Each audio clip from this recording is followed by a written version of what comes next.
A neighborhood with a complex history that has shaped America's cultural and political landscape. From its contributions to the civil rights movement to welcoming immigrants with open arms, Harlem has also been brought to its knees by poverty, crime, and racial discrimination, but it has always been lifted up by activism, music, and art. Join me on this edition of Inside Out as we take an in-depth look at the history of Harlem and why what is often known as the Black Mecca of the world is now fighting to sustain its heritage and identity.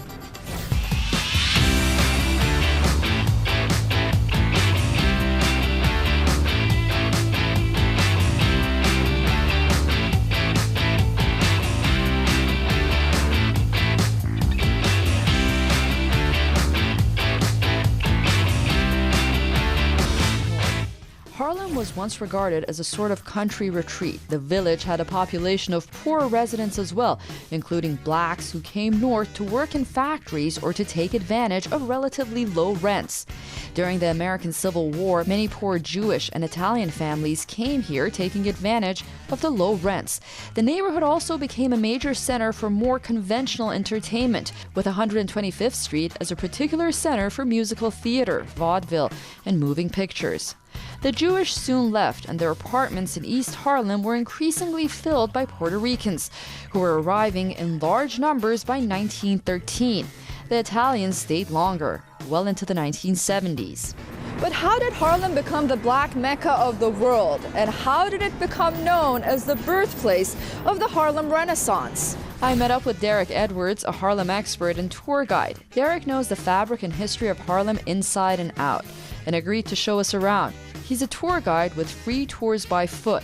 With a background of performing and writing, Derek is known for mixing in a bit of history, cultural insight, pop culture references, and charm into his tours. The capital of Black America. When Harlem goes from being other immigrant groups, which include Jewish, Italian, and German, to start to be black in 1904, by 1920, it's majority black. And you're going to see an explosion in arts, you're going to see great jazz, you're going to see politics, you are going to see everything you can think of that makes up culture in Black America right here in Harlem. We started in Astor Row, which refers to the semi-attached houses on the south side of the street. These were among the first speculative townhouses built in Harlem, and their design is very unusual. The houses are set back from the street and all have front yards, an oddity in Manhattan. And the reason it's called that is the Astor family, who actually owned Times Square when it was farmland. They did an okay job on that investment over time. They built these as summer homes for wealthy people. Harlem back then is considered the suburbs. It might as well have been considered Connecticut because it was very far away from the rest of the main city at that time. And so wealthy homes for summer people to enjoy themselves, and over time, other groups got their hands on it as time goes on. Philip Payton, also known as the father of Harlem, also lived right down the street. We had a financial crisis in 1904. Because of that, landlords were losing money, even on low-income places. Blacks were looking for a new area to move to, and Philip bought leases on low-income areas in Harlem at the time. Segregation is already a part of the United States. That's Plessy versus Ferguson. It's already been designed. But because landlords needed people to move in, Philip, with the leases, said, let blacks move in. I can guarantee you, you'll get new renters. Well, that's great news to landlords. And so they started letting blacks come into low-income neighborhoods. And what was a trickle becomes a stream. And now, within 15 years' time, Harlem will switch to being majority black and lead you to what's known as the Harlem Renaissance. Soon after blacks began to move into Harlem, the community became known as the spiritual home of the Black protest movement. The NAACP, or the National Association for the Advancement of Colored People, became active in Harlem in 1910. The NAACP chapter in Harlem soon grew to be the largest in the country. By the end of World War I, Harlem became associated with outspoken advocacy of dignity and a refusal to submit quietly to the practices and laws of the Jim Crow racial segregation. And in 1921, the artistic outpouring known as the Harlem Renaissance, which extended to poetry, novels, theater, and the visual arts, was born. Many in the Harlem Renaissance were part of the Great Migration, out of the South to the North and Midwest. African Americans sought a better standard of living and relief from the institutionalized racism in the South. Others were people of African descent from the Caribbean who came to America hoping for a better life. Among the many migrants was a young, ambitious girl named Sylvia. You're at the queen of soul food herself. This is Sylvia's. Sylvia comes to New York via South Carolina. She was born and raised in South Carolina, and she actually used to pick beans and cotton on the family farm. She ain't like that too much. And she vowed she'd leave, become a beautician, but originally she came here. Now, it was not named Sylvia's, it was named Johnson's. When she came, it was the first time she had ever walked into a restaurant in her life. That's how much of a country girl she was. But she could make a mean smothered chicken. I'm talking about chicken smothered in gravy. And a lot of the soul food items that you're gonna see, black-eyed peas, collard greens, familiar with it, great personality. People loved her in front of the restaurant too. Owner was ready to retire, then sold it to her, but she didn't have enough money in hand.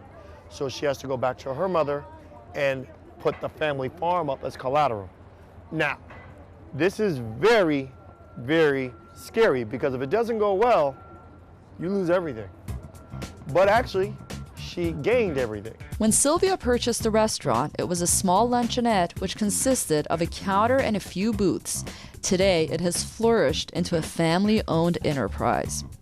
You are talking about a who's who of local politicians, including Reverend Powell and many others, have eaten here over the years. This is where they always were seen when they were working out differences.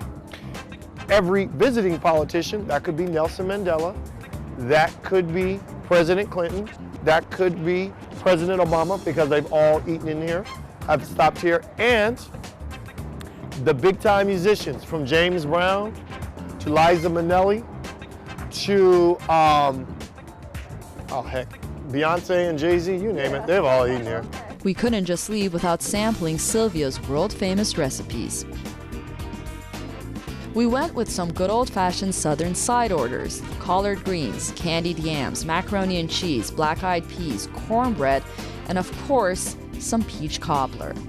Throughout the African American journey, music has always played a vital role. From the basic tribal chants to fieldwork songs to modern-day hip-hop, music has been essential in all aspects of communal life. Music is very important to understanding the condition of African Americans in America. Music is really the first contribution that was appreciated by whites. The first use of the word genius refers to African American music. Even in the slavery days, when people would be in the fields and they would be singing or working, much of that music, much of that rhythm became part of the American church experience, the Christian experience. And so by the 20th century, that music is being used in many forms. The Irish, the Italians, the Jews, most folk music was borrowing some elements of African American music. In 1959, a man named Berry Gordy founded Motown Records in none other than Detroit, Michigan. The Supremes, the Temptations, the Jackson 5, all of these legendary acts were cultivated by Gordy at Motown Records. The soundtracks brought a turbulent era of change in American history, which is chronicled in the exhibit Motown, The Truth is a Hit, at the Schomburg Center for Research and Black Culture in Harlem.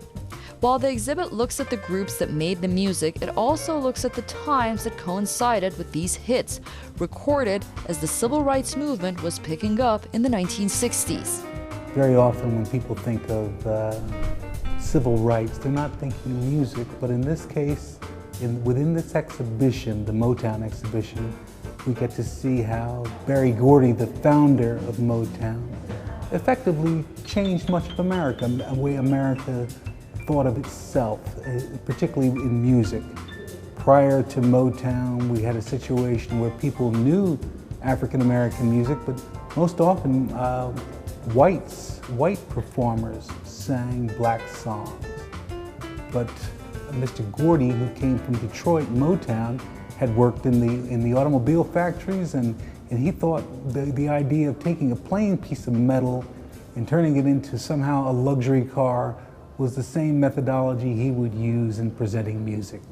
So he took basically kids. He took a 16-year-old girl named Diana Ross, a 12-year-old boy named Stevie Wonder, and a 9-year-old boy, Michael Jackson, and helped them shape their style and their music into fundamental changes in America in the 1960s. The 60s became a time in America, people don't realize that the extent of bigotry, much of it changed in the 1960s. By the 1960s, the civil rights movement was picking up steam across the country. Also known as the African American Civil Rights Movement, its goal was to end racial segregation and discrimination against Black Americans and enforce constitutional voting rights. The movement was characterized by major campaigns of civil resistance. Harlem was the scene of a series of rent strikes by neighborhood tenants who wanted the city to force landlords to improve the quality of housing by bringing them up to code, to take action against rats and roaches, to provide heat during the winter, and to keep prices in line with existing rent control regulations. According to the Metropolitan Council on Housing, in the mid-1960s, about 25% of the city's landlords charged more for rent than allowed by law. Other groups were mobilized in Harlem in the 1960s as well, fighting for better schools, job, and housing. Some were peaceful, others advocated violence. Reverend Dr. Martin Luther King Jr. was the Black leader most respected in Harlem and urged for a nonviolent movement. At least 24 other groups of Black nationalists operated in New York at the time, including Malcolm X, the African-American Muslim minister and human rights activist. People were beginning to talk as if brotherhood was a possibility. As it happened, John F. Kennedy got shot, Martin Luther King Jr. was shot, and so was Malcolm X. And a performer like Marvin Gaye took the phrase, "What's going on?" because he just couldn't understand. We're trying to live in peace and brotherhood, all of the things that are part of the American dream, yet these people are being assassinated and killed. Picket signs, don't punish me with brutality. You got to talk to me so you can see what's going on, what's going on, what's going on, oh, what's going on. Gordy's music label communicated across a racially divided country and segregated society, around the world, touching all people regardless of skin color. He also released the recorded speeches of Dr. Martin Luther King Jr. as part of his active involvement in the civil rights movement. It's interesting that you find Dr. King, whose first job was as a 4-year-old singing in the churches in Atlanta, that he decides to in effect team with Berry Gordy, and he does a recording of the 1963 March on Washington. The I Have a Dream speech is actually recorded earlier through Berry Gordy on Motown. So it's in effect as if Dr. King is trying to understand how can he convey a message. And for the length of that speech that occurred in 1963, what do people remember? I Have a Dream, which was the poetry, which was the rhythm, which was the riff of that particular speech. He found the importance in the poetry and the musicality and the rhythm of conveying a message. I have a dream that my 4 little children will one day live in a nation where they will not be judged by the color of their skin, but by the content of their character. I have a dream today. Harlem is also home to the famous Apollo Theater, which was built in 1914 as a burlesque theater. It became the Apollo in 1934 when it was opened to Black patrons. Previously, it had been a whites-only venue. Performers of soul music on the Apollo stage included Ray Charles, Otis Redding, and Aretha Franklin. I think there's a unified message from the music of the Motown era, and it becomes rather infectious because the British groups that come here everyone talks brotherhood. It all started in that field in 1963 in Washington, D.C. with Dr. King's I Have a Dream speech. By 1969, where are we? We're in a mountain in New York State called Woodstock, which is opened by Richie Havens and ends with Jimi Hendrix. So, for people, I think to use the word hippie is so dismissive of that movement. I sort of cringe when I hear Woodstock referred to as hippie, because that just means, oh, everybody was on drugs. I was there, I was not on drugs. But it was a sense of camaraderie of people living together, even in rain and tough conditions. They were sharing food, they were sharing water. And that is the American dream, that people will share, that they'll be able to all live in brotherhood, not just I'm the wealthiest guy and leave me alone and don't come near me. If that's your dream, then you'll go that route. Now, right across the street from the Apollo Theater was once the Bloomstein department store, where Dr. Martin Luther King survived an assassination attempt by a young African-American woman named Izola Curry. A few buildings down is Hotel Teresa. Now, Hotel Teresa had guests from all over the world, including Fidel Castro, who was in New York attending the opening session of the United Nations. He met with prominent activists like Malcolm X. He also met with Egypt's Gamal Abdel Nasser. By some measures, the 1970s were the worst period in Harlem history. Many of those Harlemites who were able to escape from poverty left the neighborhood in search of safer streets, better schools, and homes. Those who remained were the poorest and least skilled, with the fewest opportunities for success. The worst part of Harlem, the Bradhurst section, was described in the New York Times as follows: since 1970, an exodus of residents has left behind the poor, the uneducated, the unemployed. Nearly 2/3 of the households have incomes below $10,000 a year. In a community with one of the highest crime rates in the city, garbage-strewn vacant lots and tumbled-down tenements, many of them abandoned and sealed, contribute to the scene of danger and desolation that pervades much of the area. Harlem began to see rapid gentrification in the late 1990s. This was driven by changing federal and city policies, including fierce crime fighting. Property value in central Harlem increased nearly 300% during the 1990s. For many old-time residents of a community, gentrification is simply the process of new residents moving into a community and displacing lower-income residents. This seems to be the case for parts of Harlem today. Longtime residents of Harlem are being priced out. However, it's still more affordable than the rest of Manhattan. Marcus Tortorici is one of many young professionals who's recently moved to New York City. I'm a photographer and a filmmaker, and I moved up here to New York City a couple years ago to pursue that career from Alabama, actually. He now lives in Harlem.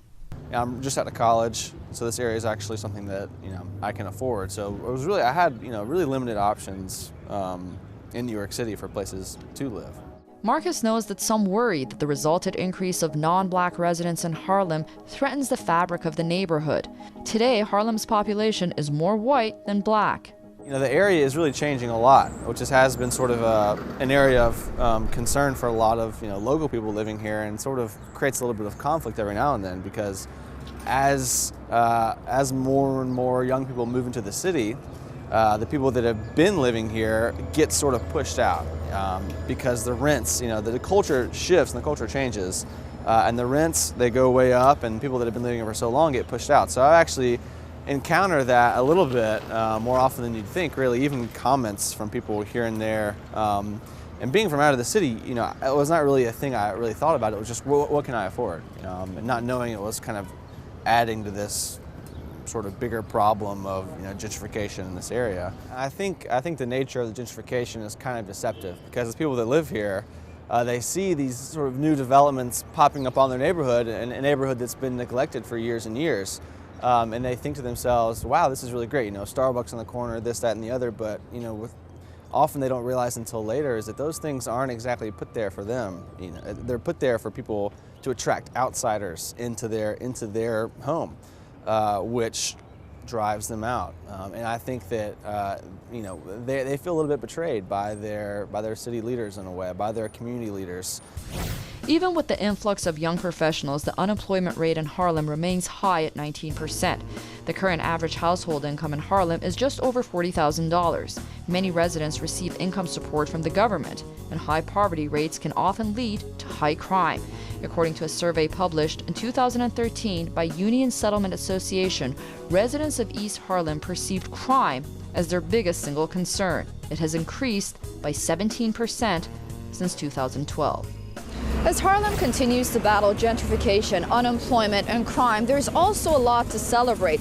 From the early days of the Harlem Renaissance to its important role in the civil rights movement to its ongoing desire for style, flair, and pride. Those who have grown up and lived here have a very difficult task of maintaining, restoring, and sustaining its heritage. However, Harlem has always been a place for those who strive.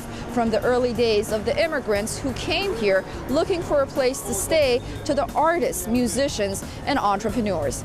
Thanks so much for staying with us and joining us on Inside Out. Remember, you can always send me your emails to insideout@susanmadaris.com. I'm always looking forward to them. You can also follow me on Twitter for latest updates and discussions. Until next week in another show from all of us here in New York City, goodbye.